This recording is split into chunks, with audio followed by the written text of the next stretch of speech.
Welcome. In today's video, we're going to demonstrate how to do the short row technique that we use in our diaphanous cowl. So I have my sample bit of knitting in the round here, and we are pretending that we are just coming up to finish our first 10 rounds, and now we will be following the instructions in the pattern to do the short rows. So we'll slip our marker and it says, at the beginning of the next round, knit one. We knit our one stitch. Then it says turn your work. So that just literally means turn it around so the wrong side is facing you. The next instruction says to slip one stitch as if to purl. And then, so we'll do the slip. It says pulling your working yarn over the top of your needle to the back of your work. Your stitch should now appear to have 2 legs of yarn. So there's our normal stitch. We had it, we'll put it back here and we'll do that again. We slip as if to purl, and then we take the yarn and we drag it over the top of the needle so that it makes our stitch show both of its legs stuck up on the needle like this. There we go. We drag it to the back, okay? And then after that, we're going to slip our marker, and we're now ready to knit in the opposite direction. And so we're going to just cruise on around now, still knitting.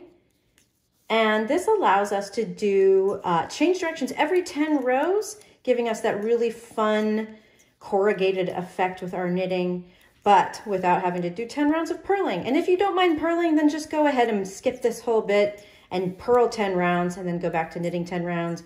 It's fine either way. We just think it's a little bit fun and relaxing to just get to knit the whole thing. So I'm going to work my way around the rest of these stitches so that I can show you how you resolve your little funky stitch once you get back to it at the end of this first round out of 10. So let's speed her up real quick.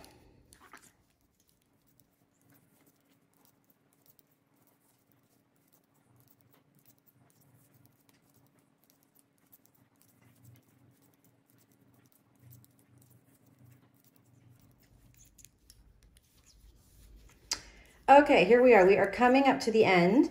And as the pattern says, when you encounter your doubled stitch from turning, you're going to knit into both legs of that stitch. So what you want to make sure is that you don't accidentally think these are both separate stitches. What they are the 2 legs of the stitch that we dragged over the needle when we did our turn. So we want to knit both of those together when we come to them. So we're going to come up to this last doubled stitch, and we're just going to go right into both of those legs, just like that, and knit. And that will resolve any hole that might want to remain from where we turned our work to go in the wrong direction.